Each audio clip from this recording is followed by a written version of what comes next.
Olá, pessoal, tudo bom? Queria fechar essa discussão de hipóteses e proposições, me focando especificamente em pesquisas qualitativas. A pesquisa quali, quando ela é construída em articulação com a literatura, ela segue uma lógica distinta de uma pesquisa quântica. Uma pesquisa quântica, como a gente viu, a gente vai construir uma hipótese, a gente vai testar a hipótese.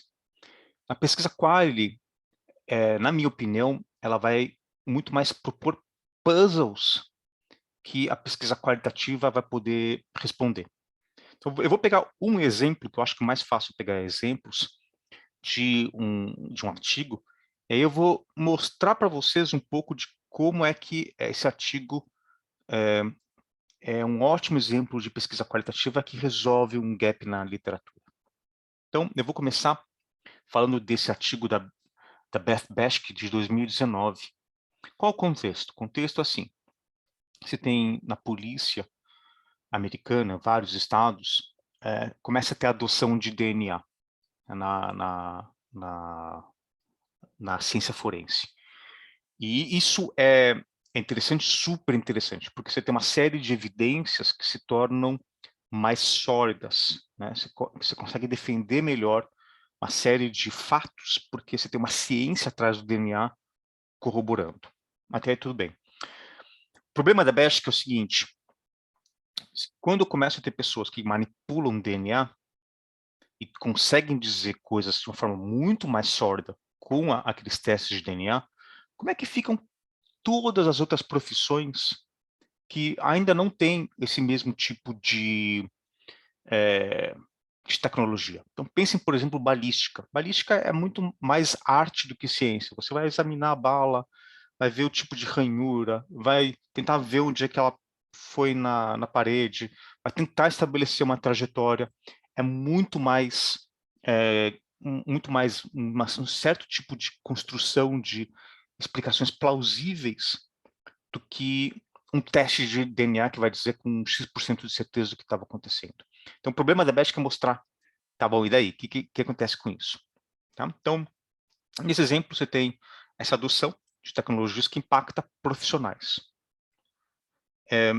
E aí, ela está mostrando, né, que tem biólogos forenses que já estão experimentando com DNA. O problema é que a partir do momento que esses biólogos forenses começam a experimentar com DNA, se começa a ter outros profissionais com algum tipo de inveja, algum tipo de problema de poder, de influência. Quem está mexendo com DNA consegue trazer afirmações de forma muito mais objetivas e assertivas e começa a ter problemas de influência. Quem mexe com DNA quer poder dar as cartas, quer poder mandar dentro de um departamento forense e deixar os outros profissionais num status menos elevado.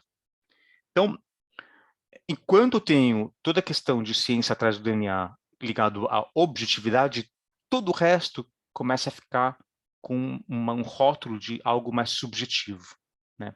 E o DNA, e todo mundo que está mexendo com o DNA começa a abraçar de uma forma muito enfática toda a datificação, digitalização de uma forma muito mais clara.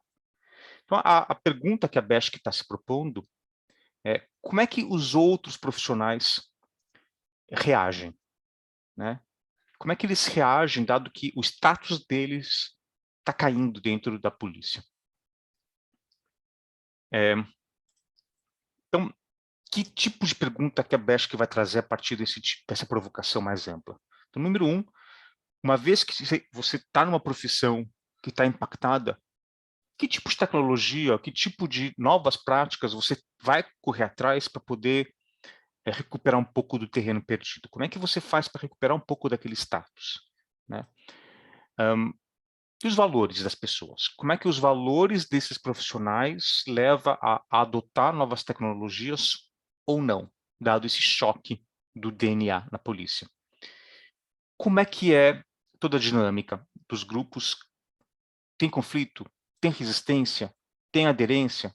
O que explica essas respostas a esse choque que está acontecendo? Tá? Então, vocês estão vendo o que ela está fazendo.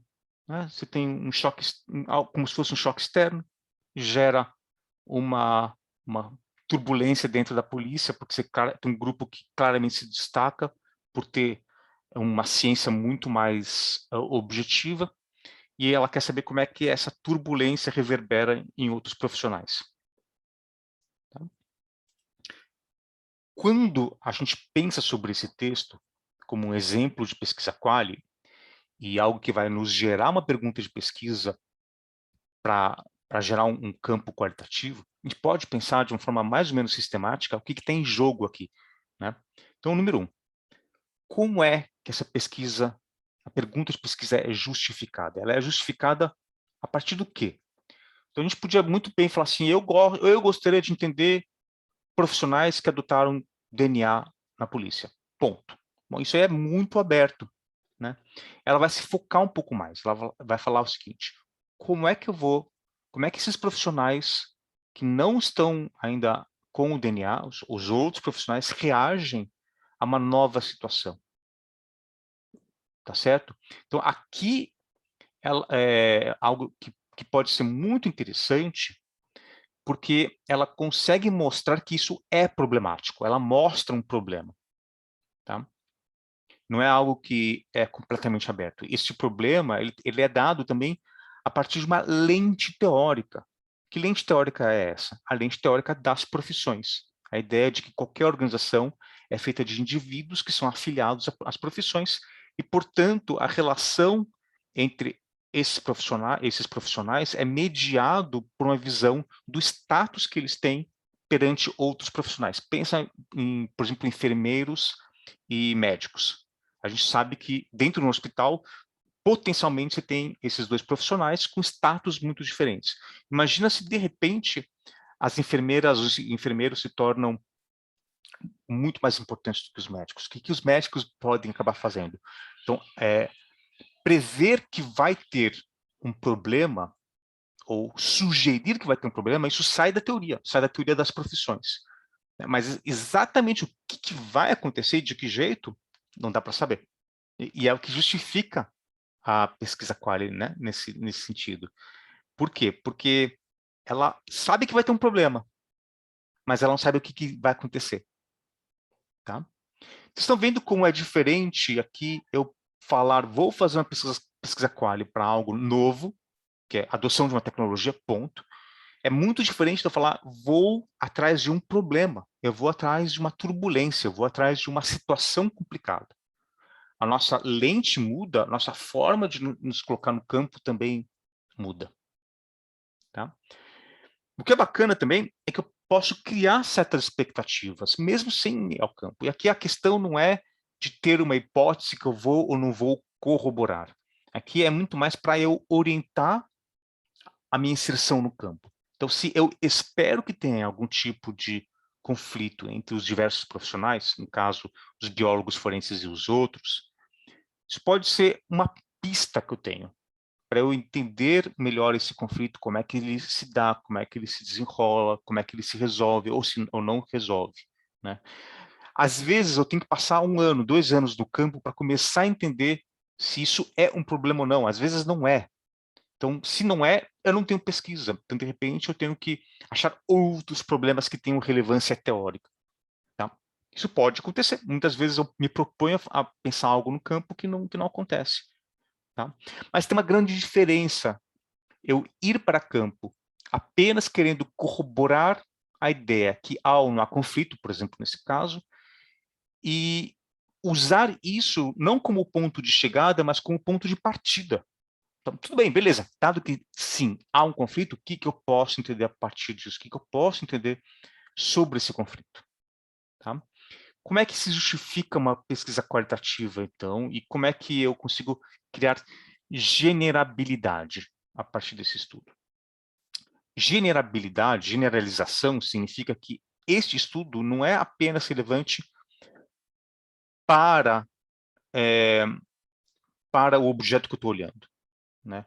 Esse estudo também é relevante para outros objetos, para outros contextos, para outras situações. Como é que eu faço isso? Então, no caso desse texto, a Beth Bashke mostra que em outras situações onde eu tenho profissionais com status diferentes, eu posso tentar pensar como é que eles poderiam se relacionar e reagir a partir daquilo que a gente está aprendendo neste caso específico. Por que que ela faz isso? Porque a gente, raramente a gente vai querer ler um estudo apenas pelo interesse daquele objeto específico. A gente vai querer saber o que contribui para a teoria e, portanto, para um universo de contextos.